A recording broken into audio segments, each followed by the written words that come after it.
This week I'm starting the project of adding trim to our stairwell. It's a big project, so I'm taking it one step at a time. I'm starting with the chair rail and the picture molding below it.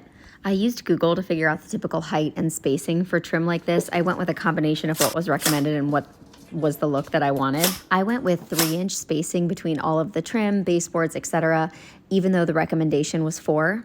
I promise I'll go into more detail on these angled walls. I just needed one for some trial and error, and I made plenty of mistakes, but I still have 3 others to do. I used painter's tape on the first angled wall, but on the second one I used the thumbtack and string technique, and I felt that that was much easier and probably a lot more accurate.